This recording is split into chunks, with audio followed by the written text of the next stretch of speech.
જય માતાજી બધાને. સવારમાં આપણે ઉઠી ગયા અને જવાનું હતું ખખોળિયું ખાવા.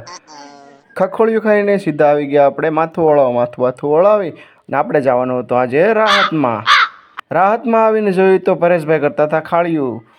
થોડું આગળ આવીને જોયું તો છોકરાઓ રમતા ગેમ. મેં કીધું શું કરો એ? તો મને દેખાડી દીધો ફોન.